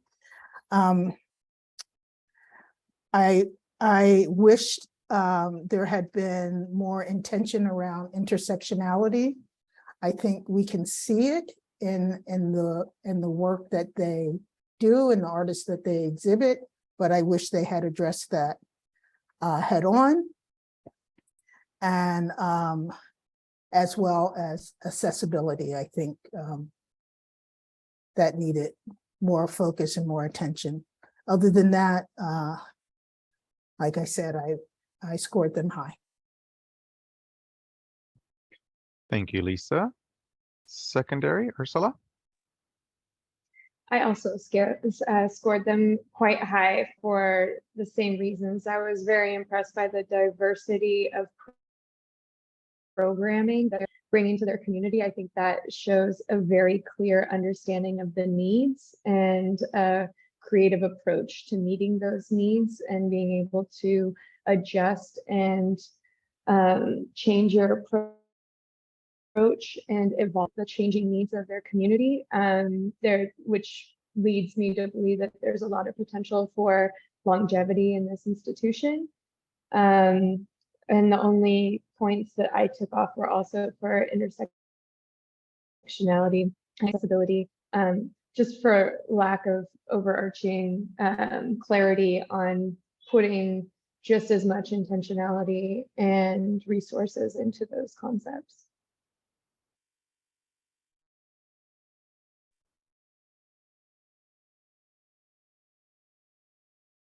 Sorry, hit the wrong button. We'd like to invite other panelists to add anything. I scored this particular proposal highly for all the reasons that were expressed and wanted to emphasize their commitment to health and through a healthy diet and eating, and how they incorporate that into artistic expression. I thought was admirable, and I wanted to comment as such. And I also scored this particular application very highly. And I wanted to call out one piece, which is in their budget description, where they talk about being in downtown Austin and how the increasing rents are continuing to affect them. And again, this makes them a really good fit for the Thrive Grant, because here is this cultural organization which is in line for erasure if these rents continue to grow the way they are, given what is happening in Austin. So I just wanted to make sure that I called that out, and I appreciated them calling it out in the application.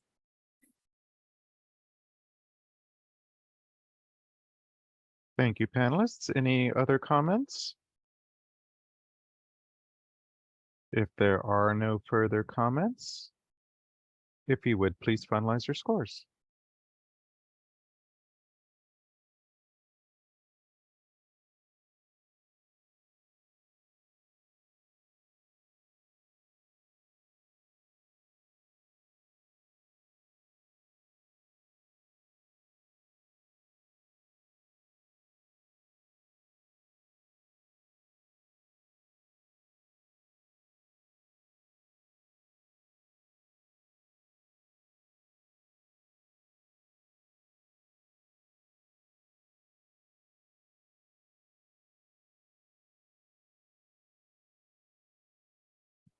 All right, our next application up for review is Aslan Dance Company. DJ and Mia are our primary and secondary.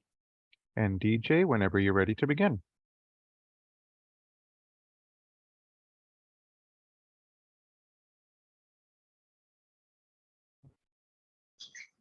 This proposal for me was, I struggled a little bit with it, so I'm very interested to hear the feedback from my fellow panelists.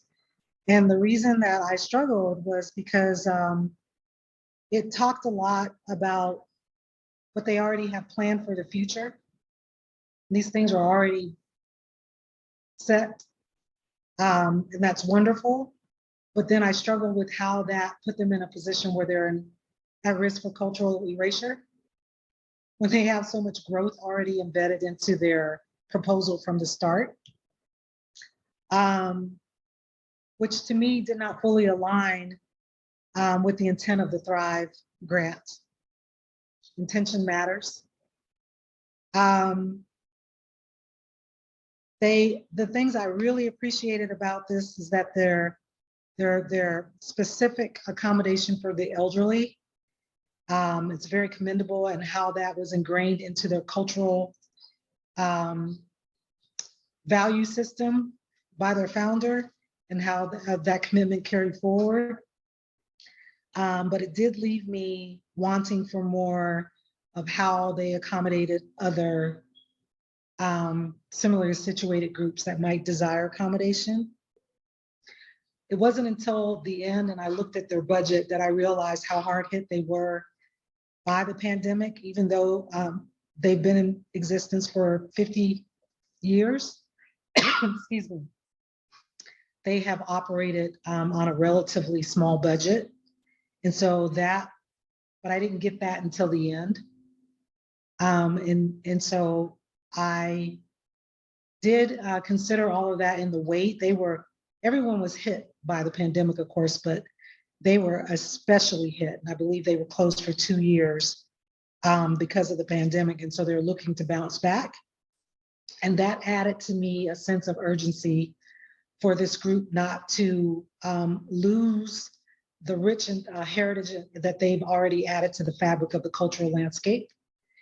And so I scored them in the middle, but I am open to revisiting that score based off of the feedback I received from other panelists. Thank you, DJ. Secondary, Mia? I scored them into the mid to high range. I hear a lot of what DJ is stating, and I agree with a lot of it. However, I didn't take their knowing where they're going as a bad thing. Now, it does not allow them to be as responsive to the needs as they evolve, which is, where I did take some points off, but I didn't see that as necessarily as a bad thing. Yeah, I think they could have just provided more information about how they are going to address the needs as they're moving forward, and with already a predetermined kind of schedule of events. But other than that, I don't have much more feedback. Thank you, Mia. At this time, we'd like to invite other panelists to add any additional comments.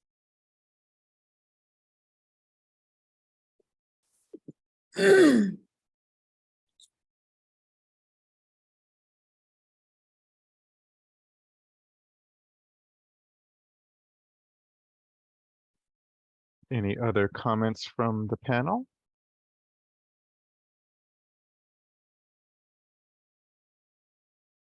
Seeing as there are no other comments, if you would please finalize your scores.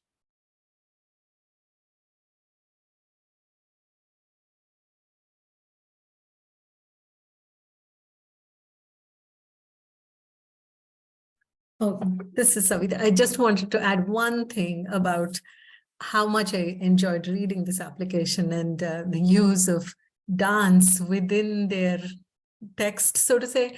We dance daily at the intersection of race, ethnicity, etc. And the way in which they wrote the application made it a lot of fun to read. And I just wanted to call that out, and kudos to their ability to do that. Thank you, Savita. Any other further comments from the panel? All right, please finalize your scores. And as you're finalizing that, we will move on to our final application review of the day. But finalize your scores on this one.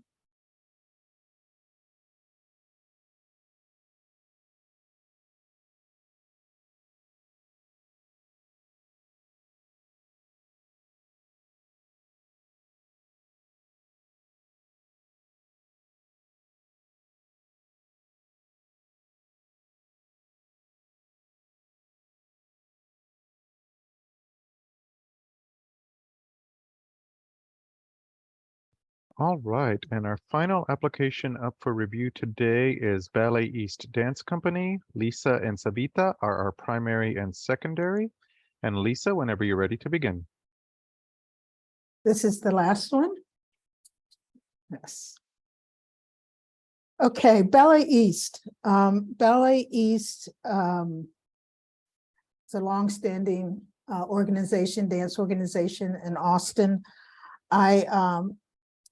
I had, though I scored them relatively high, there are a lot of things I thought that they could have done better in their application. And one of those things is that in the mission statement is very broad and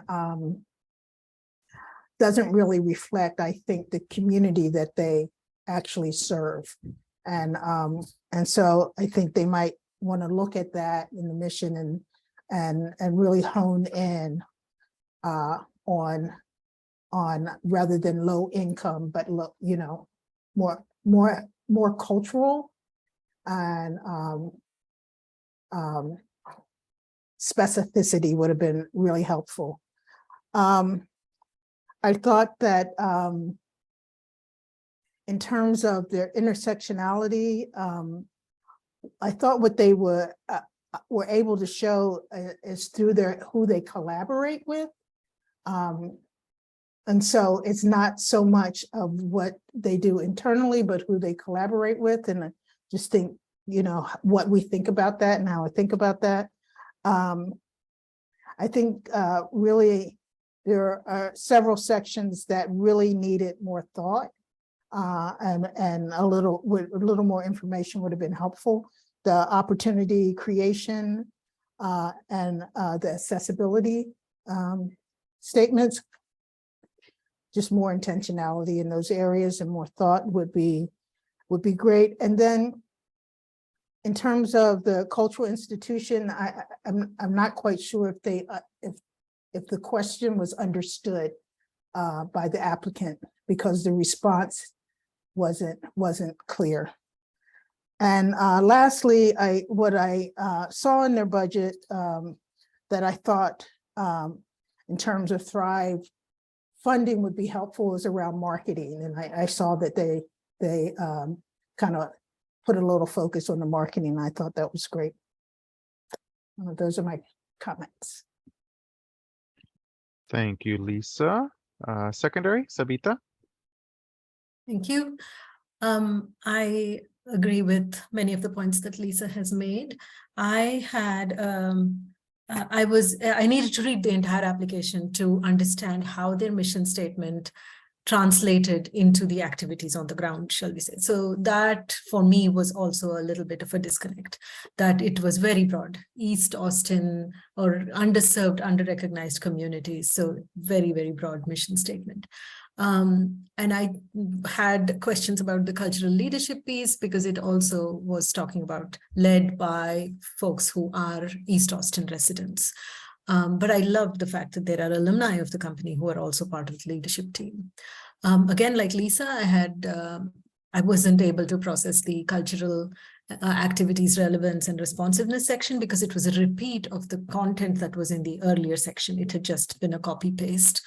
I thought the intersectionality segment called out the racism in the greater Austin community and how this particular organization addresses it. And then I thought it was really interesting in the community relations section, how they talk about gentrification causing or leading to reduced support from the typical businesses that have existed in East Austin. As gentrification spreads, the amount of support they are getting has been reducing. Opportunity creation, I thought the proposal was a little weak in this area, but the organization is clearly providing opportunities that have a systemic and long-term benefit, but needed more information there. So overall, a few things that could have been better presented, but a strong proposal nonetheless.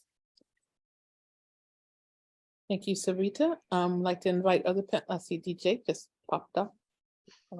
So I agree with what both my fellow panelists said, but I want to encourage, if they are on the call or have the opportunity to listen to this, I think this is just an example of needing a more experienced or more seasoned grant writer as opposed to the mission, because this is, again, an organization that is offering something that is not widely available in any other area for the community that they're serving.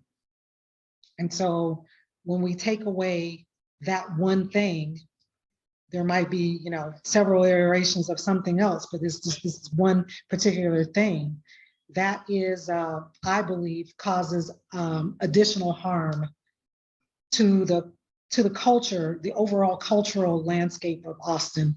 And so I would just encourage them to do whatever you can to invest in a stronger grant writer, perhaps, and that's no shade on whoever did it. They did a wonderful job. I scored you in the middle, but I did want to acknowledge that you have everything necessary.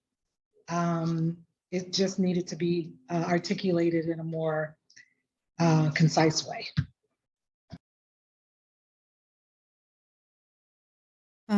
I'd like to echo what DJ just said. For me, I had to score this in the mid to low range because there was just so much information that I was missing.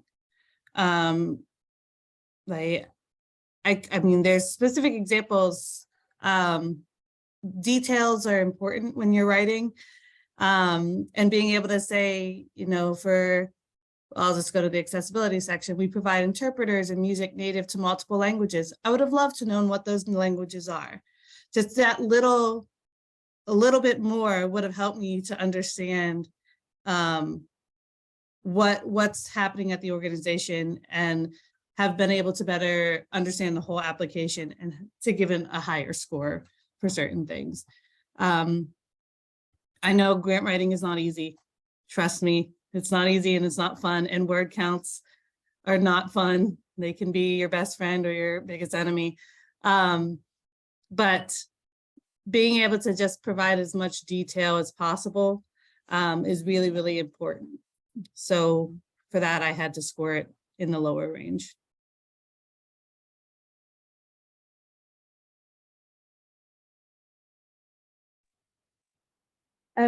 I still scored this fairly like in the lower end of the high range, but my main that it almost felt like there was a time constraint for finishing the application because I was so engaged and excited at the first half.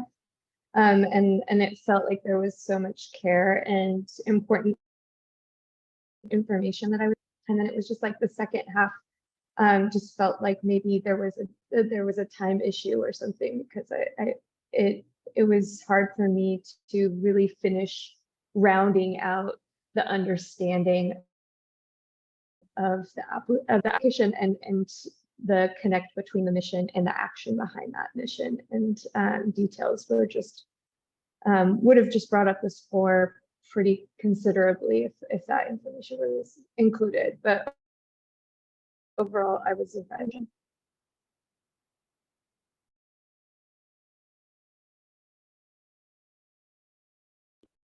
Thank you, panelists. Any further comments? If there are no other comments, if you would please finalize your scores. And as they are finalizing their scores, that was our final review of the day and for the entire Thrive program. Before we close it out, you know, understanding that the panelists may still be closing their scores on this one. Priscilla, was there anything you wanted to say? I would like to thank the panelists for your work on scoring these applicants.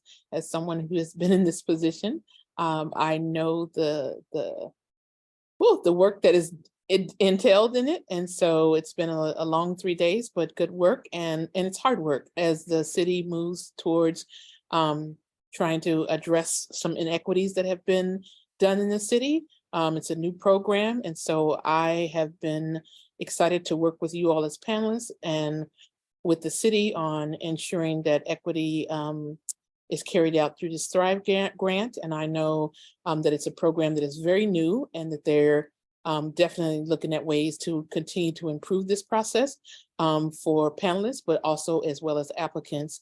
I think it's incredibly important that we hear from, applicants, and we hear from process to continue to make this better. And I look forward to, if I'm involved in that in any way, but as a community member, I'm sure I will be one way or the other. And so I just want to thank everybody, and particularly to all the applicants, as I've also been on that end of trying to assure funding and get funding for programming. And so I know how stressful and emotional that this can be, but also how hard, particularly when we're looking at identities and cultural erasure. Those are things that cause us strife, but there's a historical back behind that. So just want to say thank you all again for the effort that you've put in today and throughout.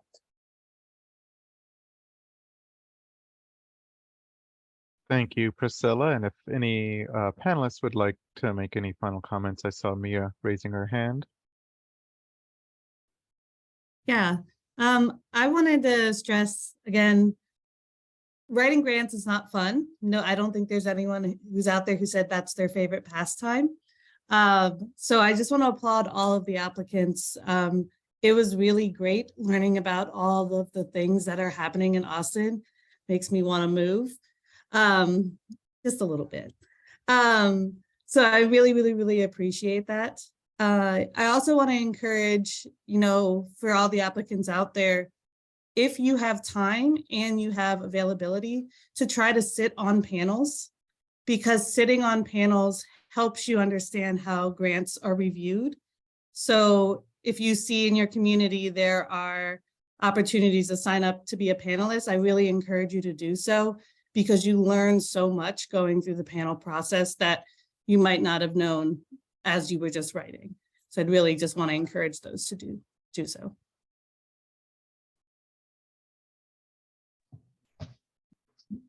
PJ?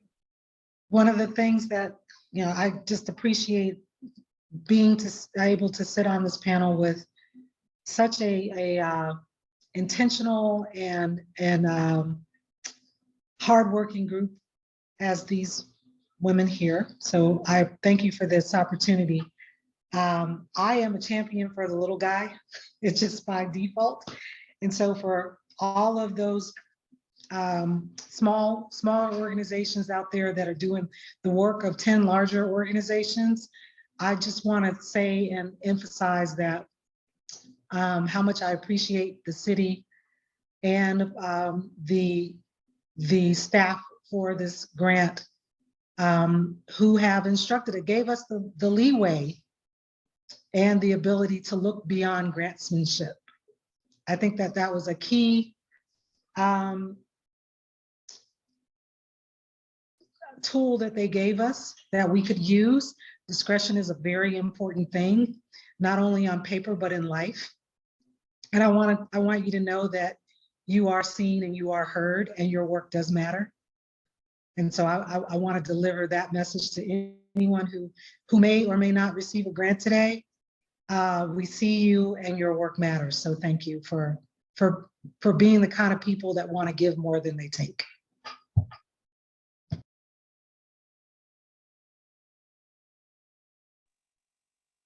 I also wanted to thank Priscilla. I really appreciated them even like from the very first day, and it's been really helpful to have your presence and your feedback and the whole organization. I work on a panel for the city of Portland, and the amount of labor and intentionality and work into helping me and educating me in how this process is intended to be carried out has been really helpful. And I just deeply appreciate everybody's effort, including my fellow panelists. I've learned a lot from all of you. I too I think I said when we first got together that just really how impressed I am by the applicants, by the depth of the applicant pool. And yeah, like you see the diversity and what, you know, and what that word really means. The diversity of work that's being done, the artistic and cultural work that's being done in Austin, not only in response to your own cultural home, but in response to what's happening to Austin as perceived by people who are noticing the history of inequity and isolation that that a lot of the cultural communities have lived in. So it's a great feeling I have to see that artists and arts organizations are responding to that, and that at some point, at some place, and somewhere in the city, they're acknowledging that response. And so, Jesus, you know, you've been at the table for a long time, and so thank you for continuing to sit there, and thank you for gathering this group. It's been great. The conversations have been great. It would be, yeah, these conversations are really important, and beyond like grant or funding applications, but really in terms of policy and how city government moves forward in building infrastructure. So thank you to my co-panelists, and very much thanks to the arts community of Austin. We'll get to that mature level. We'll get out of the preteen level that we've been in for decades, and we'll get to maturity soon. I would also like to echo my gratitude to the City of Austin staff, our facilitator who have brought us together. I really appreciated the grounding you all gave us in diversity, equity, inclusion. That was one of the best trainings that I have ever been through. So I've been singing your praises with any other organization that has been asking for such resources. And also thank you to my co-panelists. You have opened my eyes to new ways of thinking, new ways of approaching traditional grants making processes. So I have really enjoyed that. And thank you to every single arts organization that applied, whether you receive this particular funding or this sets you up to receive the next set of funding that becomes available. You're seen. It was wonderful to read the applications and to really appreciate the variety and diversity that is part of Austin, that makes Austin such a wonderful place to live in. So thank you all so much, and it's been truly a pleasure. Thank you, panelists, for those heartfelt comments. This is something new that we're doing after a 3-year revamp of our cultural funding process. So thank you for that. Thank you to the applicants who applied. And, you know, as far as the training, thank you to organizational development at the city's Human Resources Department for working in collaboration with us to put that diversity, equity, and inclusion training together. This was a team effort. Thank you to the applicants for applying. You know, again, it is a team effort with you. It is a team effort with the panelists. Thank you to Priscilla for serving as our co-facilitator. Before we do close out, I wanted to make a couple of remarks as well. Again, we recognize that this process, revising and launching 3 new programs, has been hard. We knew that launching the most competitive program first would be especially difficult. Instead of the historic precedent of 99% of applicants being funded, the Thrive program is one where only 24% of eligible applicants will be funded. So to the applicants, again, thank you for the significant time and effort that you took to submit your applications for the Thrive program. With over 140 applicants, we knew that narrowing down the talented applicant pool to a list of 35 to ultimately receive funding would be an extremely difficult task for the panelists. The final cohort selected will represent some of the wonderful cultural activity happening here in Austin, as Mia attested to earlier, but it does not diminish the work or the value of those not selected. There's great work going on here. As a reminder, Thrive is only one part of a suite of programs designed to support the creative community. We have upcoming programs that include the Creative Space Assistance Program that actually launched yesterday. These funds are for revenue generating space improvements, lease payments, and gap financing for creative space purchases with awards of up to $50,000, 50. Next, we will launch the Live Music Fund. That's $5,000 to $10,000 awards for musicians, bands, and independent promoters putting on events. Then we'll launch Elevate, which has $5 million budgeted for 150 possible grants. These awards will be up to $75,000 with no matching requirement. The equity forward work and the strengths shown in all the Thrive applications will be huge assets to future Elevate applicants. We sincerely hope everyone who does not receive Thrive will apply to Elevate. And the Nexus will follow Elevate and will provide fixed awards of $5,000 each. And again, thank you to all the panelists for participating and sharing your expertise and time with us for the past 3 days. Your attention and focus on the Thrive program goals will ensure that the selected applicants will be reflective of the program's goals, and we hope will lead to the strengthening of Austin's cultural community. Your deep conversations and thoughtful comments over the past few days will be invaluable to both the applicants and to staff as we continue to move forward. I would also like to thank Priscilla Hale again for serving as our community facilitator during this panel process. Your insights and guidance leading this panel process have been invaluable. The observations and facilitation that you provided during this process not only help to ensure that we are honoring and consistently applying program criteria to all applications across the board, but also flags issues for us to further develop, refine, or change in future programs to improve the applicant experience overall, to improve the applicant experience and the overall impact of program involvement. So what are the next steps? The panelists have finalized their scores.